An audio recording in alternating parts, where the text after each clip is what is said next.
Righty, having a bit of issues with what's going on, but we shall see how far we get.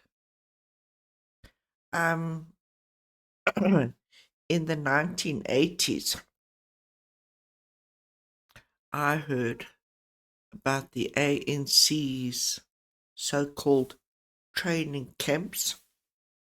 They were actually places of horrendous, horrendous torture.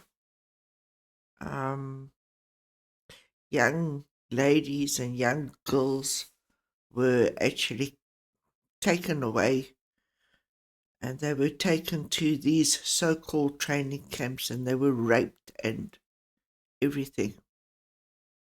Um, as I say, I knew about this in the 1980s.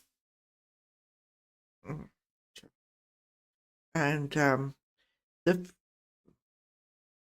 the few people who managed to actually get away came back to South Africa to come and tell us and show us how they had been tortured um, by the so-called um, wannabe leaders. Um, I saw pictures of young men's backs that had been whipped with wire, but not just wire, like twisted and knotted wire with until sparks coming out of it. How they, how the feet were were actually burnt. Yeah, it was, and this is what we were actually up against. It had so much more than just apartheid. We were trying to keep communism out of the country.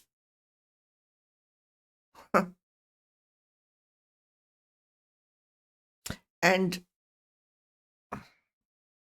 and just because I'm a white person saying this, I know I will not be um be actually believed. You're lying and you're making up stories and you're doing this and doing this and doing this and doing this. Communism is now here. It's here.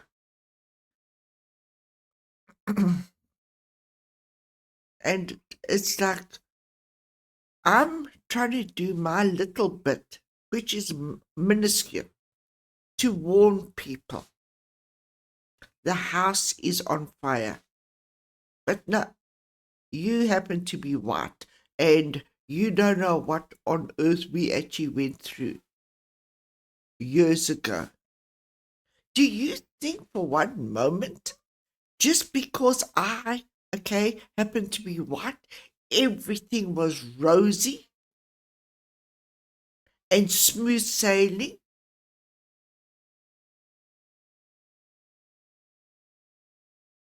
Like, that just shows me you have got a low IQ.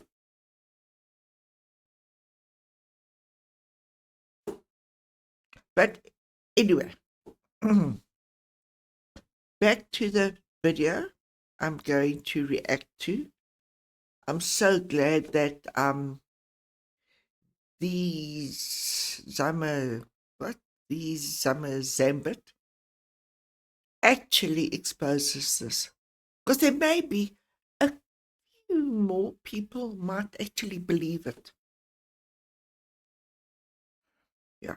So, laat ons begin mense. And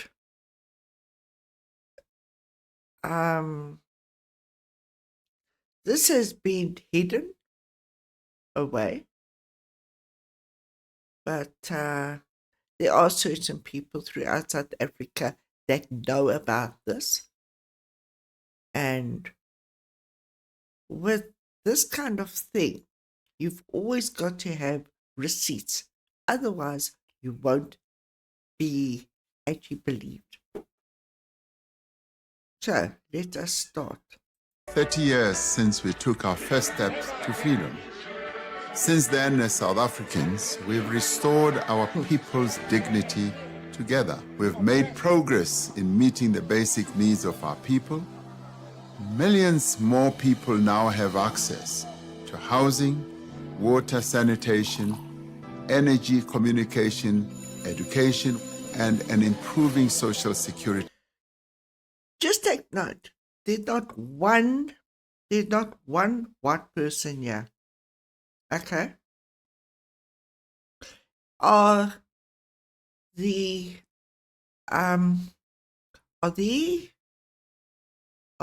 actual townships looking like this clean? 32 years.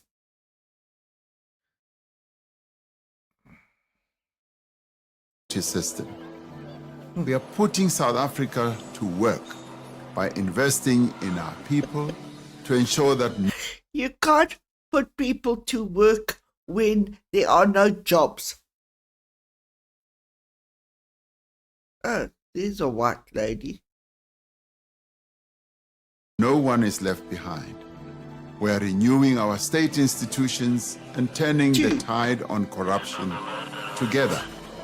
We are building safer communities and working towards universal access to healthcare for all.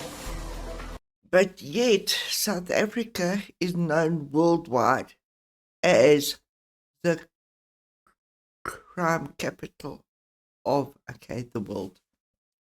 It's these lies. We are building our industries and infrastructure.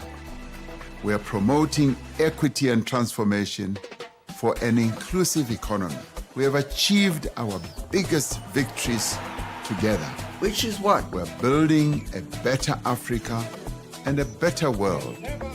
So let's... Daar is dit. This is the shiny golden jewel that is always moved just without reach. Next, they'll be saying, if the Chinese people aren't free, we, won't be free. And then it will be, if it's not the Chinese, it's going to be some other peoples.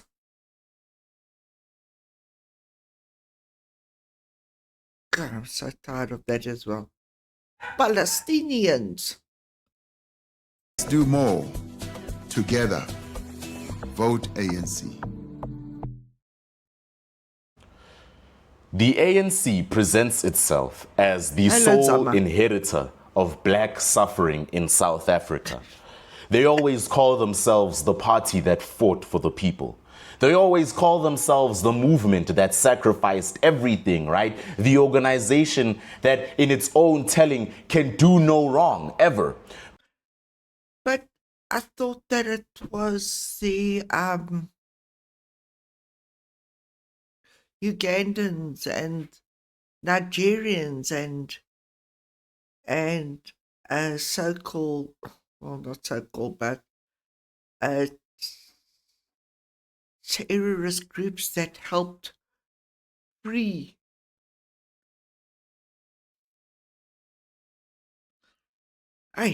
Lex stories, the hele bloody tyd. Because of what it did for the liberation of our nation. Right? They're the heroes. Well, today we're going to examine that claim.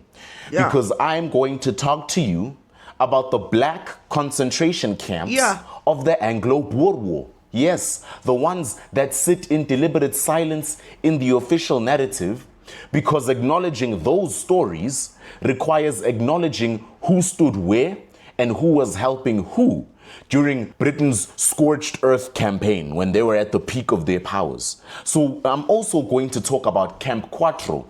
That was the ANC's own torture camp in Angola. I know, right? The ANC had a torture camp. Get out of here, Sama. I'm gonna give you the evidence as well. I am telling you now, just listen to what he says.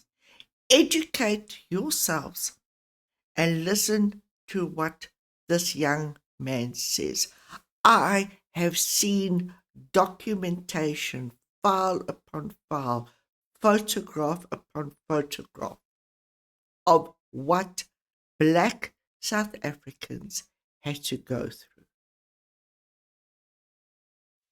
Just expand your mind a bit.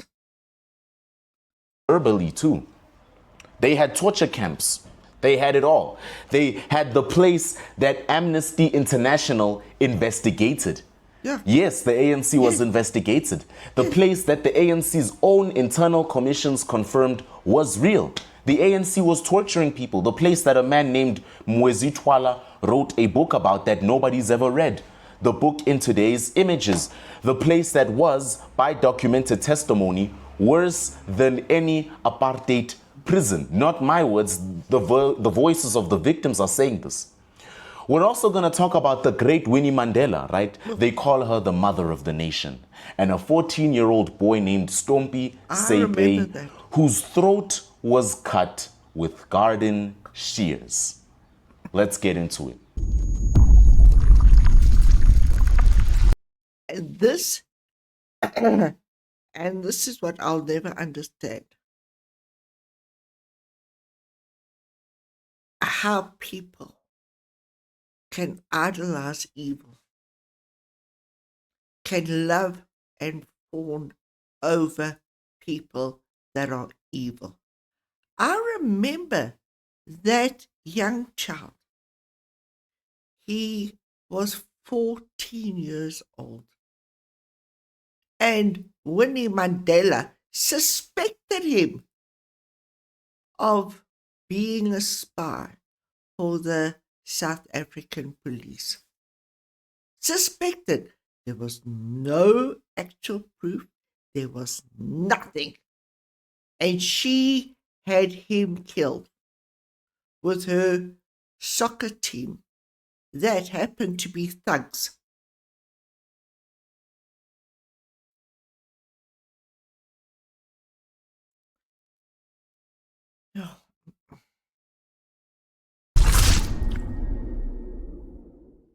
Before we get into it, I just wanted to say hello.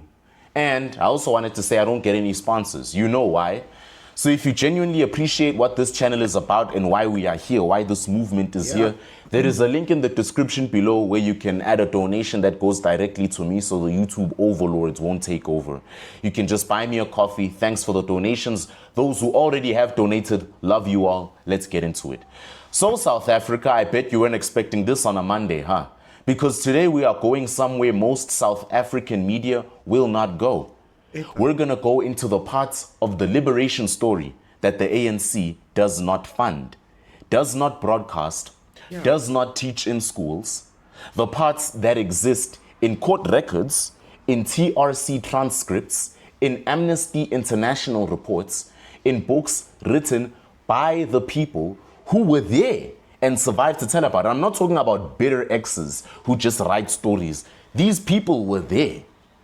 Because the ANC loves to present themselves as these sole inheritors of black suffering in South Africa. I said this in the beginning.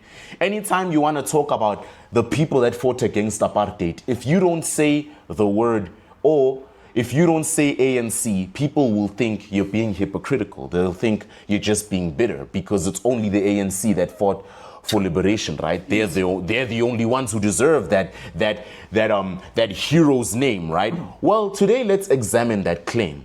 And I want to start by quoting something from a post that was shared with me for today's episode by a little birdie, let's call him a little birdie, someone who's been sticking their nose into the ANC's history for quite some time now. And I was so shocked when he found this. He said, Sama, you gotta check this out. The black concentration camps of the Anglo-Boer War occupy a peculiar silence on the official narrative of South African history, not because the evidence is thin, but because those who benefit most from the silence are the very people who now claim ownership of the liberation story. Those are not my words. Those are words written in a piece of paper that was officially recognized. Listen to that part of the video again. South Africa knows, or it thinks it knows, the story of the Anglo-Boer War, 1899 to 1902, British Empire versus the Boer republics. Lord Kitchener's Scorched Earth campaign, remember that? Maybe you learned it in class. The burning of Boer farms, the Boer concentration camps, the 26,000 to 28,000 Boer women and children who were raped and died in those camps from disease, from malnutrition and neglect. Starvation. Emily Hobhouse was the one who documented it all. The international outrage that came with it, the tragedy. One thing I can say, South African people of all colors don't know the history.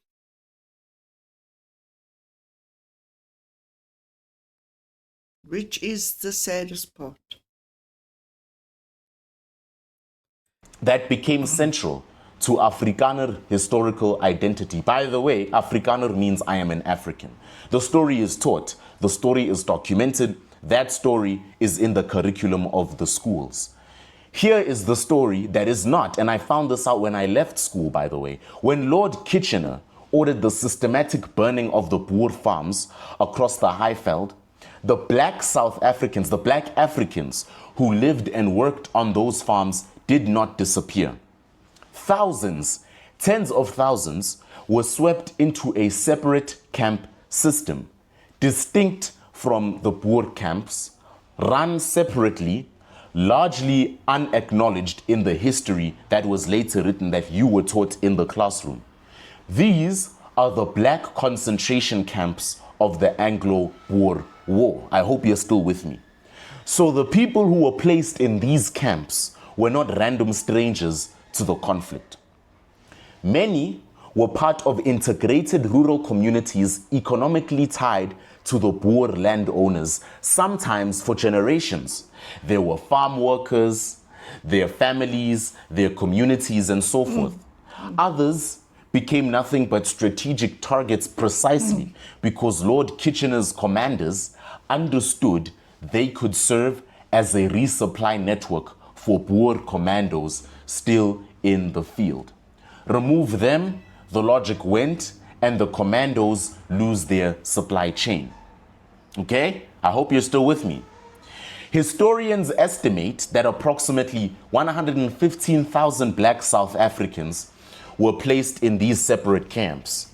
At least 20,000 died. Some estimates put the number significantly higher. The death rate of some of those black camps was even higher than in the Boer camps, partly because resources and medical attention were directed almost entirely towards the white camps, and the black camps were run with even less oversight than the Boer camps. This history exists, it is documented, it is in the historical record. It is almost entirely absent from the version of history that the ANC supports, funds, broadcasts, and teaches to us, the South African children. Why? Because acknowledging it in full requires answering a question that the ANC never wanted to answer. Yeah. The post that was shared for me in today's episode puts it plainly. What is rarely examined is who collaborated with that colonial project. And what is rarely talked about is the political ancestors of what would later become the African National Congress. Were not uniformly on the side of African communities who were resisting the British expansion, meaning the founding fathers and those who are responsible for the ANC's existence today were actually not on the struggling African people's side when they were resisting the British powers, the British colonial powers and British expansion. Let me say that more directly for you. The colonial administration drew on African intermediaries and political allies who calculated correctly from a There are so many moving parts over hundreds of years. You cannot have a microscopic dot and think that is over everything. I know of certain people, Afrikaans people, which I happen to be one of. Those camps were horrendous. They basically starved. There was sickness, everything.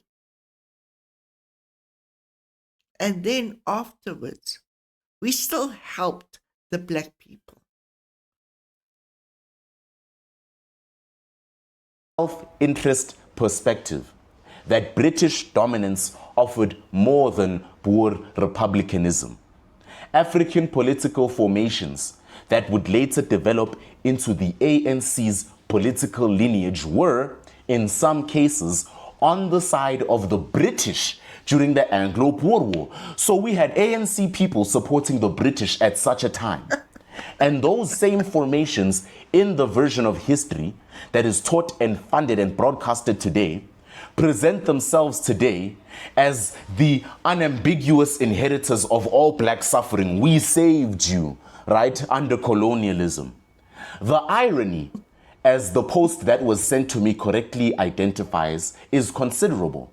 The movement that today claims to speak for every black South African who ever suffered under British and colonial rule has every political incentive. So, this war took place October 1899 to May 31st, 1902.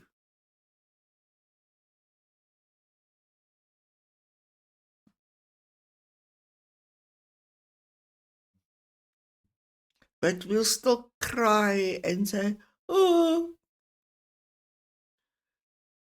we were so oppressed by the white man. It's our land. To keep the full record of the black camp system obscured. Because acknowledging it fully, we are facing such chaos that is coming our way. But so many people have stopped and keep on looking back.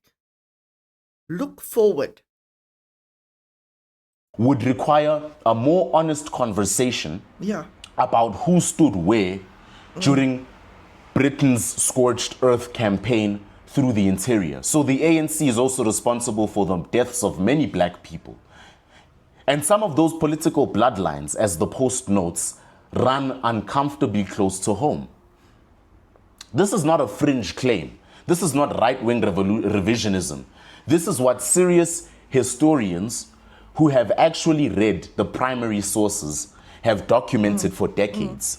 It is, as the Post observes, consistently absent from the version of history that gets funded, broadcasted, and repeated by ANC politicians and education to the learners. That's me and you.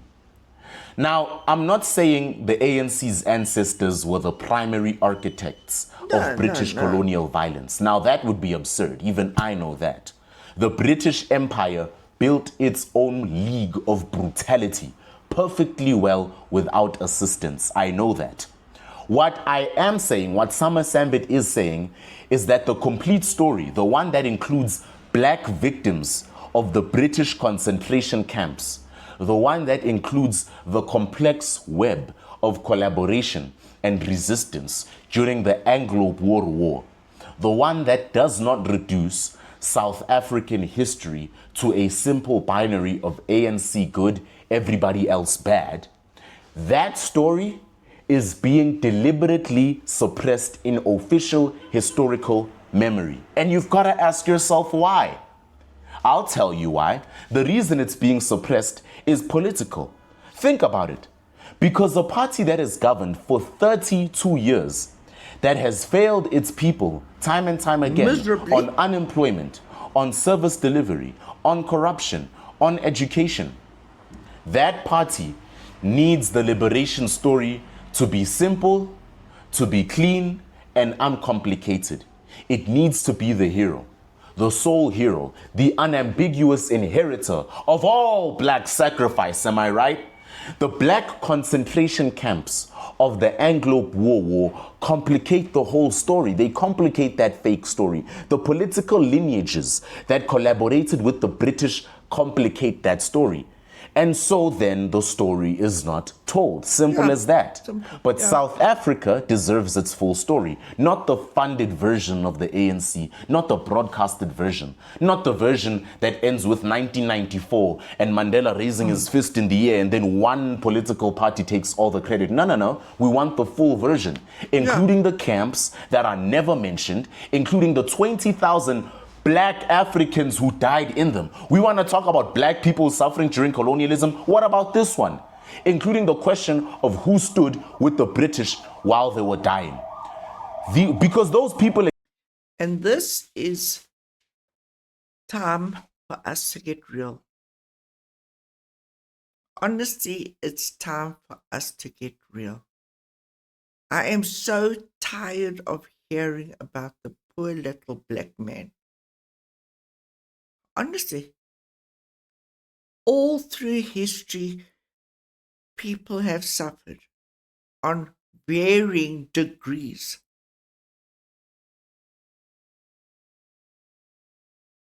Let us now be bold enough and brave enough to face facts. existed. They deserve to be talked about. All right? Their deaths were real. Their story deserves to be told, even if, especially if, the telling of it makes certain powerful people uncomfortable. But I understand why no one would want to talk about it. Because if you're funded by a party with as much money as the ANC, why would you want to talk about it? With stolen money. And then if you thought you're already shocked, I want to give you another big shocking story, because a lot of people don't know what I studied. I got 2 hours of sleep last night, in case you're wondering. I was looking deep into this. So the book in today's second image is called Mbokodo, subtitle Inside MK, Mwezitwala, A Soldier's Story. Sorry, it's actually Mwezitwala and Ed Bernard, published by Jonathan Ball. I want to give credit to everybody who helped make this book. I want you to go and find this book, buy it and read it, because it contains things that the ANC has spent decades hoping that people like me would never know. Mwezitwala, who was this? He was a member of Umkhonto weSizwe, not this one, the ANC's right-armed wing, Umkhonto weSizwe, the original. He went into exile, he trained, he was committed to the liberation struggle. And then he ended up in a place called Camp Quatro.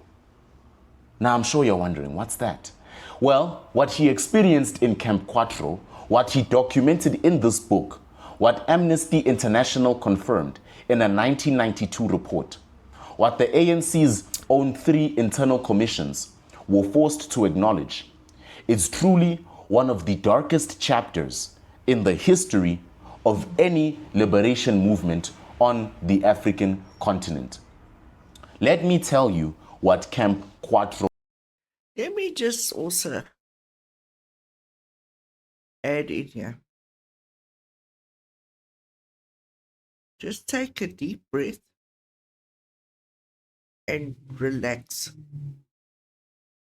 The normal black person, the normal white person will never be free with ANC, EFF, and MK around. there's always going to be this promise of, okay, utopia out there.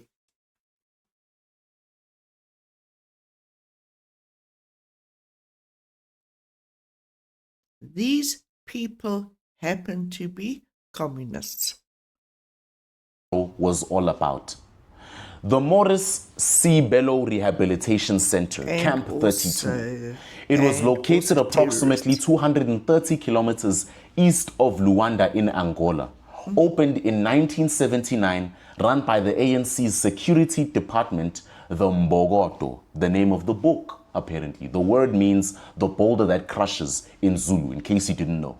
And that's why young white men in South Africa at the age of 18, they, were mandated to join the army to go and fight against this.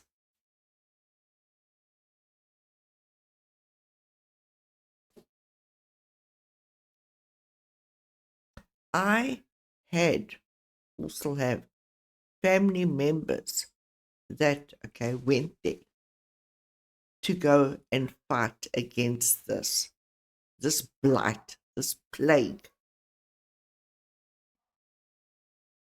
Or in the language of the people who ran it, the grinding rock. I'm giving you context. They called themselves the panel beaters. So this camp was established to hold ANC members accused of being spies, of being dissidents or informers for the South African security services. So, or the language of the people, those who called it the grinding rock, right? They called themselves the panel beaters. And the camp was established to hold ANC members who were accused of being spies, dissidents, or informers. I'm so sick. For the South African security services. In theory, a place to rehabilitate those who stayed. In practice, and I'm not using my words here, I'm using the words of Amnesty International, the TRC, the ANC's own internal commissions. I thought I was going to sneeze there.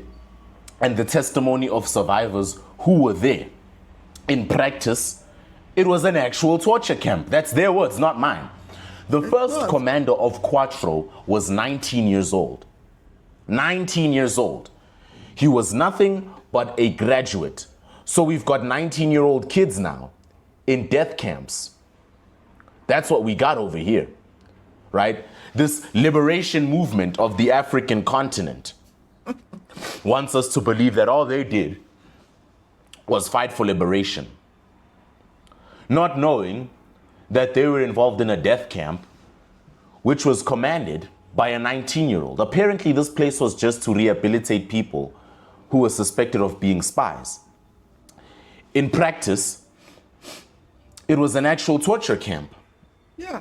The first commander was 19 years old, a graduate. He was training by the East German Stasi, the secret police of communist East Germany, renowned for their methods of psychological and physical torture. He was 19 years old, and he was running a camp where grown men and women were subjected to what multiple investigation bodies would later describe as systemic brutality.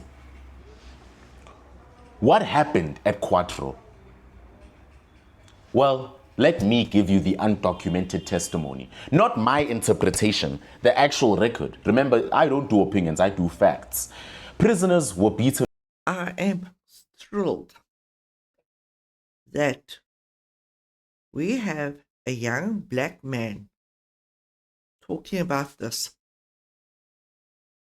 For years, I have known about this. I have mentioned it to a few people, and I was called names.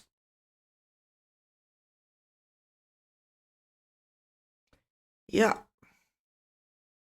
It always comes out.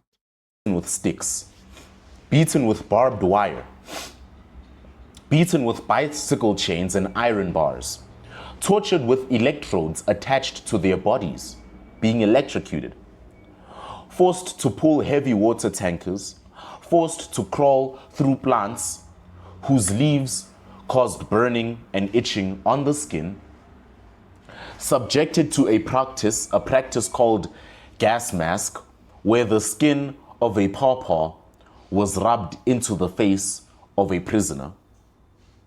These people were forced to climb trees full of wasps. They were forced to lie naked on the ground, covered with ants, the bad ants, and forced to chop down trees housing beehives.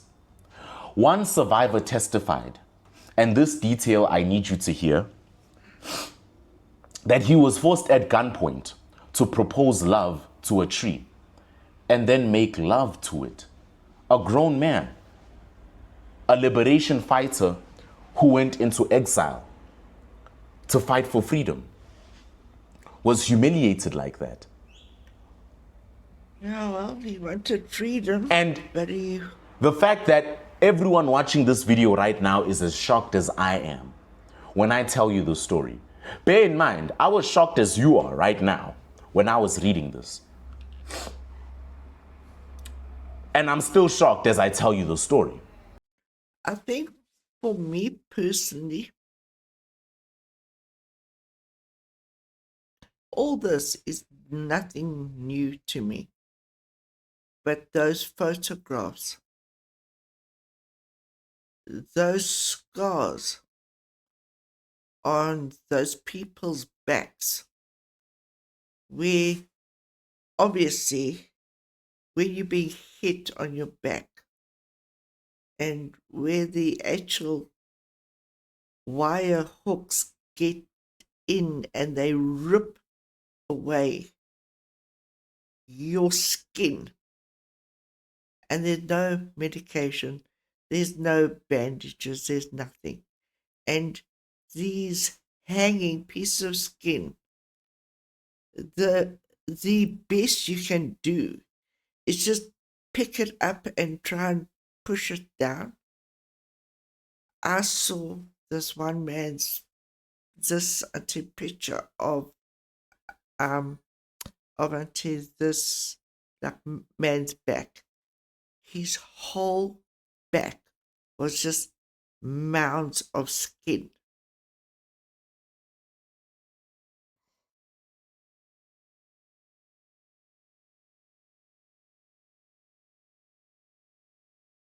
Yeah. And it's that picture which is burnt into my mind.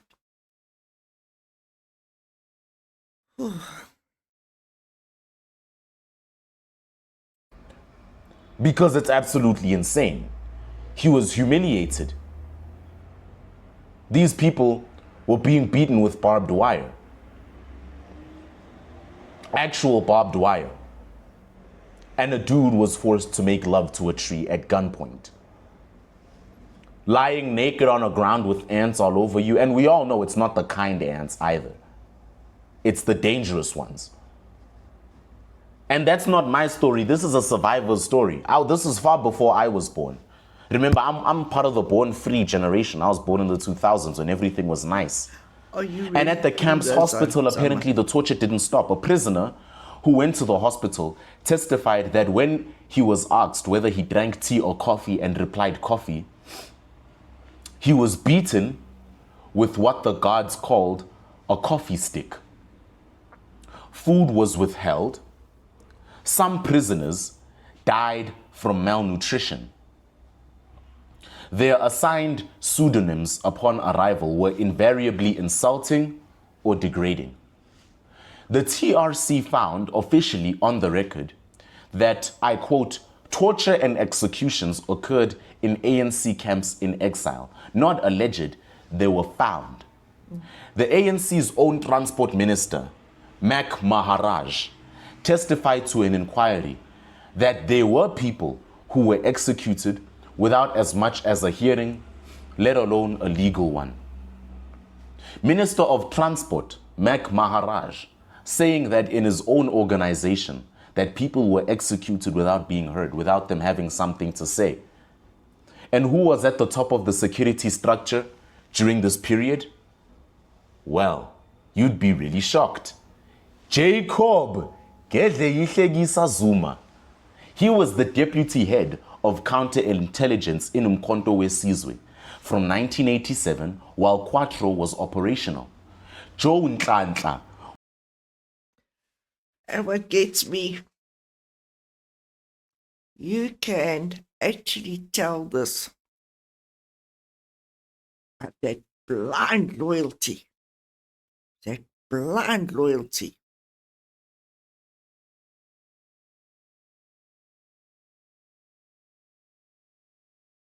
and millions of lives are at risk.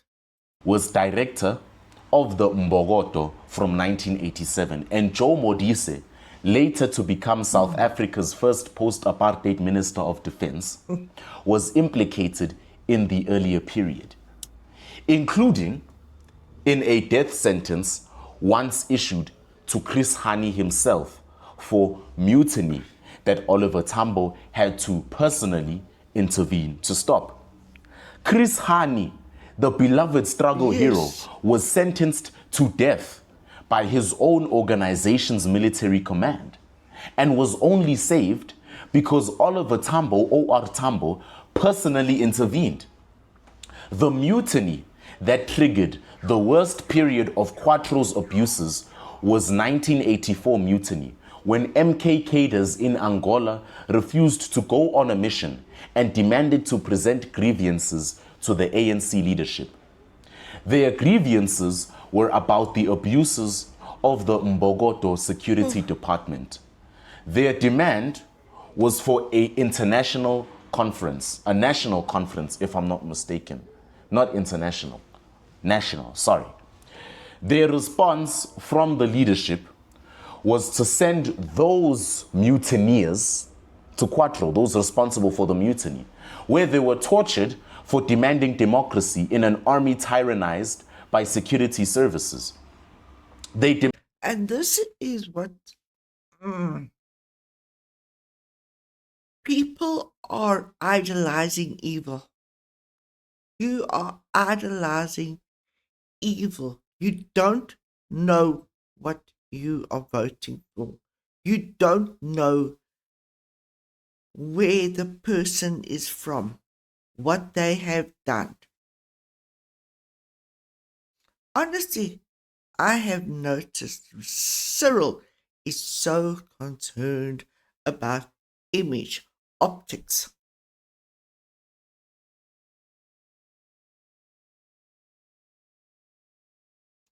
And a couple of others.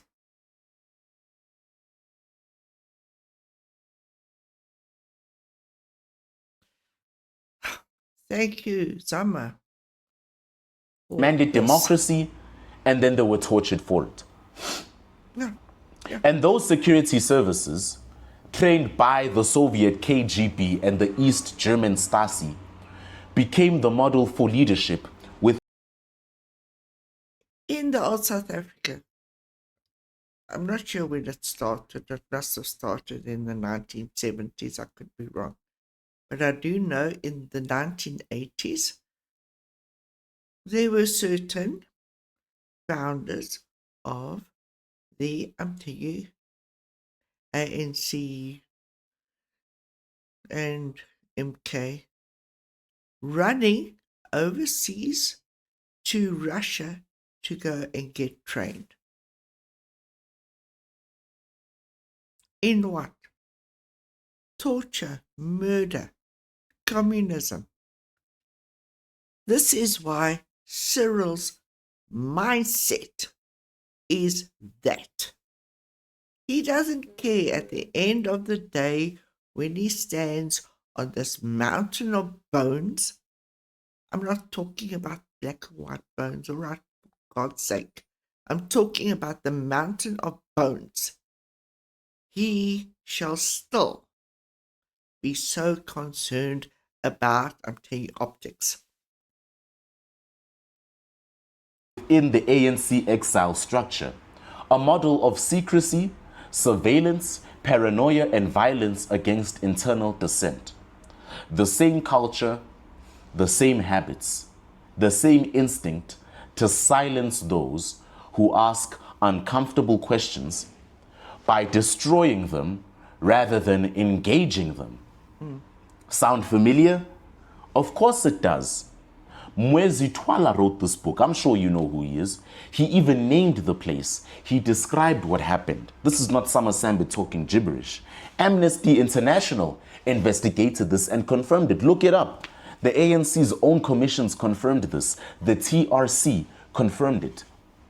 And the ANC, the party that presents itself as the sole inheritor of black liberation, the party that screams left, right, and center about human rights violations and how they won't be bullied by the United States whenever it's politically convenient for them, has never fully reckoned with what happened in that camp.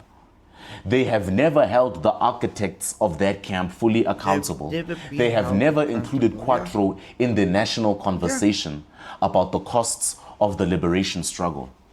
Why? Because the ANC is not just the liberator in the story. In the story of Camp Quattro, the ANC is the perpetrator. Read the book. And if you already read the book, I'm sure you're saying in the comment section, oh my goodness, Summer, you just connected something huge. Speaking of connecting something huge, I need to tell you about someone everyone else also thinks is a saint. I want to tell you about this person, but first let me tell you about a child. Stompie Seipei. His real name, if I'm not mistaken, was Mweketsi Stompie Sempei, born in 1974 in the Free State. He was 14 years old in 1988, an anti-apartheid activist from childhood. That's the kind of child that the struggle produced in extraordinary numbers. Brave, committed, political from an age when most children are worrying about nothing more serious than homework from school and what's the next episode of Dragon Ball Z. His community loved him. The Paris community that raised him still considers him a hero till this day. On the 29th of December 1988, Stompie and three other boys were kidnapped. They were abducted. Not by apartheid police as one would expect, not by the South African security branch, but by members of the Mandela United Football Club, Winnie Mandela's personal bodyguard formation. Her people, under her authority, she got her people to kidnap this child. And then they were taken to Winnie Mandela's home in Soweto. And what happened there over the following days is documented by the Truth and Reconciliation Commission, TRC, by 2 court trials, and by the testimony of survivors, eyewitnesses, and the man who confessed to the murder. Stompie was accused of being a police informer. He was also accused of being involved with a Methodist minister, Reverend Paul Verheyen, in whose care he had been placed. Winnie Mandela accused him of being an impimpi, that means a whistleblower, an informer. In township justice of that era, the accusation of being an impimpi carried an unofficial death sentence. Stompie was beaten severely, more severely than the other 3 boys because of the specific accusations that were made against him specifically. The TRC found that Winnie Mandela initiated and participated in these assaults. She was there, she was present, she watched, she participated, she punched too. The boys were shamboked. They were lifted into the air and dropped onto the concrete floor. Just like that, like a pile of potatoes. Jerry Richardson, the coach of the Mandela United Football Club, later testified as well at the TRC under oath in public, with cameras rolling and Stompie's mother in the room. He said, I killed Stompie under instructions from Mammy. Mammy never killed anyone.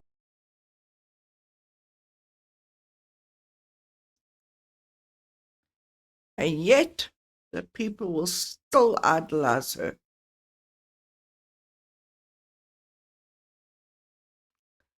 they will still sing her praises.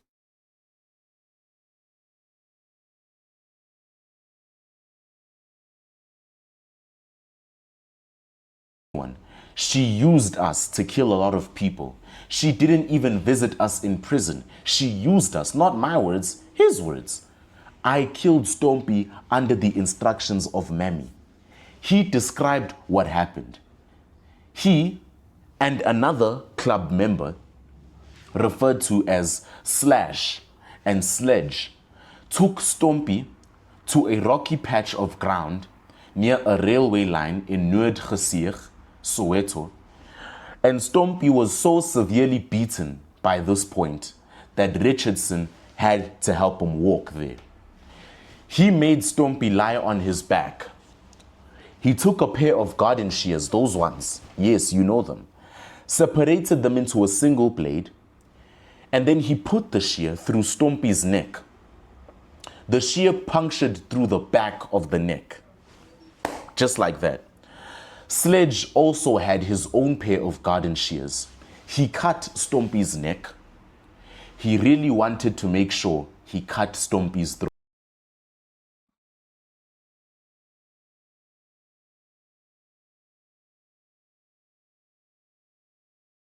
And you want to tell me there's no limit in your brain where you can say, no, I'm not going to do this? That you'll blindly follow evil?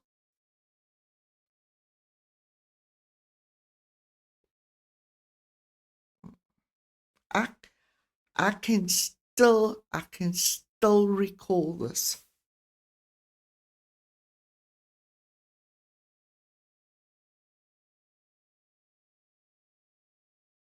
And she wasn't charged with anything. Ultimately, we saw that Stompie was dead. Again, not my words, his. They even went into the river and washed the traces of blood off. They knew what they were doing. This wasn't their first parade. Stompie was 14 years old and he was killed with garden shears. Who are the real terrorists here? Stompie's body was found on a patch of waste ground near Winnie Mandela's house on the 6th of January 1989. His throat had been cut. He was almost decapitated. And at the TRC, another witness, Katiza Ebekulu, went further. He claimed he personally witnessed Winnie Mandela stabbing Stompie. This version, of course, is disputed. There are conflicting accounts. What is not disputed, what the TRC found as official conclusions, is this. Winnie Mandela was responsible for the kidnapping of that boy. She initiated and participated in those assaults. She resisted efforts by the Mandela Crisis Committee, the MCC, a group of church, community, and ANC leaders, to have those boys released. She even went as far as attempting to cover up the death by claiming, no, Stompie ran away, he's in Botswana, he fled to Botswana. The TRC found that she was lying and she was politically and morally accountable for the gross human rights violations committed by the Mandela United Football Club. What a football club that is. And then there was Dr. Abu Asvat, a prominent Soweto doctor. He had examined Stompie after his abduction. He knew what had happened. He knew what Stompie's injuries looked like. He was one of the big witnesses. He was a witness who could testify to what exactly was done to that child. In February 1989, I'm talking weeks after Stompie's body was found, Dr. Asvat was shot dead at his medical practice. Two men just walked in and shot him and they walked out. A subsequent investigation probed Winnie Mandela's alleged role in his death as part of a cover-up. He knew too much, so someone had to shut him up. They had to deal with him. Her associate, Katiza Cebekulu, who later fled to Britain, alleged that she was involved in Asvat's murder, specifically to silence a witness who knew just too much. She was never arrested for Asvat's death. The Mandela United Football Club, described in the TRC report as eventually becoming feared and loathed in its own community.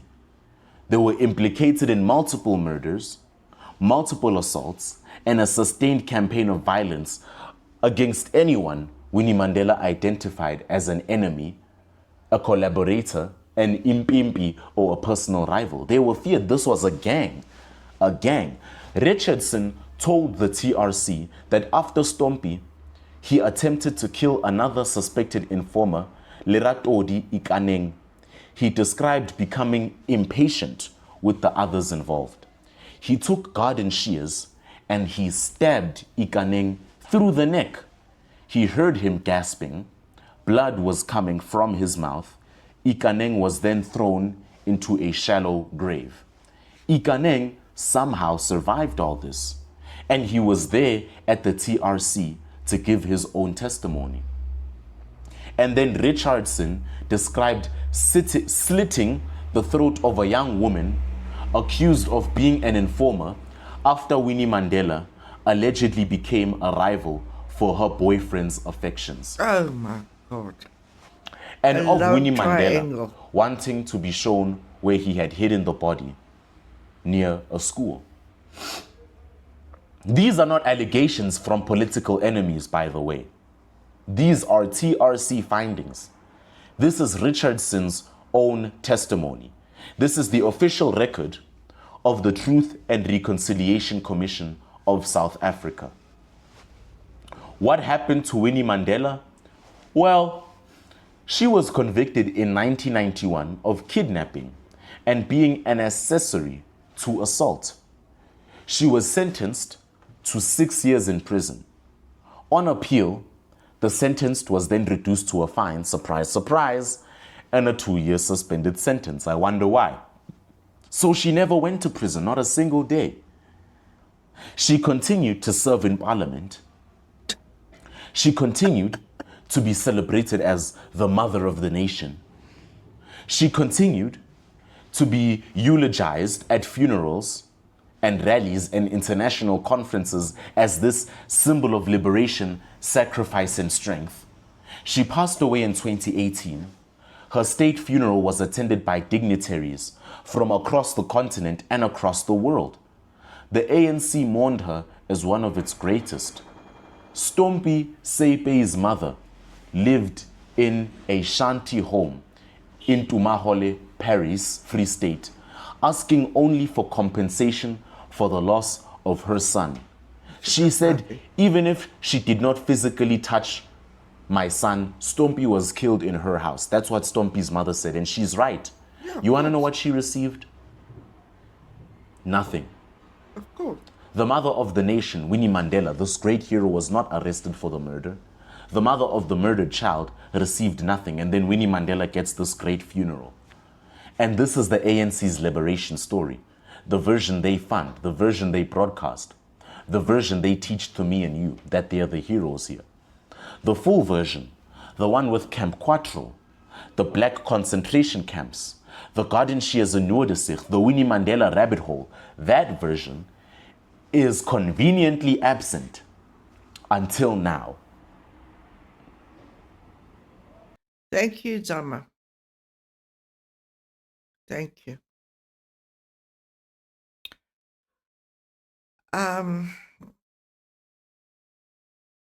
This was mentioned in the newspapers.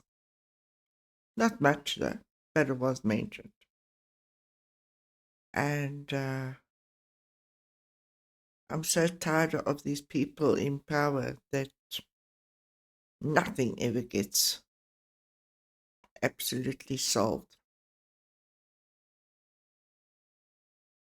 Nothing. Anyway, people, that was heavy. That was honestly heavy. There were a few things I didn't know, but I knew about the ANC so-called training camps, as they were termed in the 1980s. Yeah. Yeah. Anyway, thank you for watching. Bye.